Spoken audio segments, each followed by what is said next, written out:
I have two memories of Easter, separated by 40 years, that perfectly capture how I came to dearly appreciate this holiday.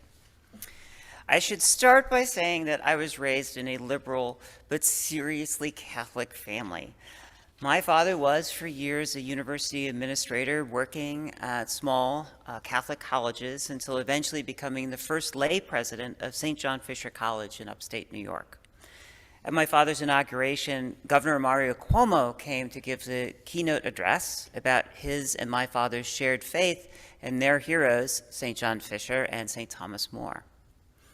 Also, my mother was a nun, probably buried the lead there. Yes, my mother was a nun before she met my father at St. Benedict's Convent in Minnesota. In the 1970s, when I was about 10 or so, the 9 of us would take our family summer vacations at that convent. I am pretty sure that I was the only kid in my classroom who started the usual, "What did you do over summer vacation?" with, "I visited my mother's convent again." Our home was constantly filled with Jesuits and Benedictine nuns, with their clinking Scotch glasses and pipe smoke and genteel sipping of wine and sometimes shockingly cynical arguments about theology.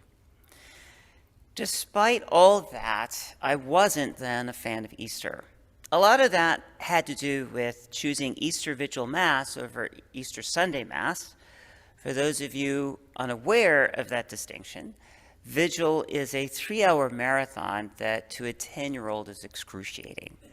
It didn't help that my mother always made her infamously bad beef stroganoff for that night, and it should have surprised no one that one night in 1975, that ticking gut bomb combined with the Crayola candles we were holding in a spectacular way. I threw up all over the guy sitting in front of me. His reaction, though, said everything I should have paid attention to about that church. He gently took off his jacket, laid it on the grass in front of him, and then looked at me with deeply kind eyes and asked if I was okay. Ours was a progressive church, deeply steeped in social justice Catholicism. We were the weirdos who didn't use Eucharist hosts but broke actual bread and sat on the grass outside in the Colorado spring. Father Sully played guitar, and everyone looked like they came off the set of Dazed and Confused. The message he was delivering, the one I didn't hear at the time, was that it was okay to pray for the kingdom of heaven, but it was our job to make a republic of earth. That whatever you felt about him, Jesus was calling us to get to work now. Years later, in 2003, my father invited me to visit him in New York. I had left the church long before then. At the time, I was going through my own dark pain. I had just come out, just lost my marriage, and my ex had taken my children to England. It was maybe the loneliest time of my life, but for my father, who had and still always has been there for me. That his invitation included an invitation, the expectation, really, to his church's Easter vigil didn't matter at first. But then I started to worry. I didn't know any of these people, and by then I'd had enough rejection and scorn and fresh wounds that I didn't need to be scourged by judgmental strangers.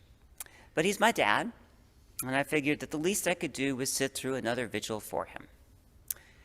What I didn't know was that he was doing it for me. That night, as I listened to Father Bob's homily, I was astonished at the lesson that I should have learned all those years ago, laid out so plainly before me and in my own darkest time. To Father Bob and to my dad, and probably Father Sully, the point of the vigil mass was about sitting vigil with someone. What I remembered especially about the Easter story was always the Garden of Gethsemane, which I think is one of the most beautifully human moments in the Christian Bible. The point, Father Bob said, was to be there with someone in their moment of need, proactively help before tragedy, even if it is to hold someone's hand and tell them that they will be okay.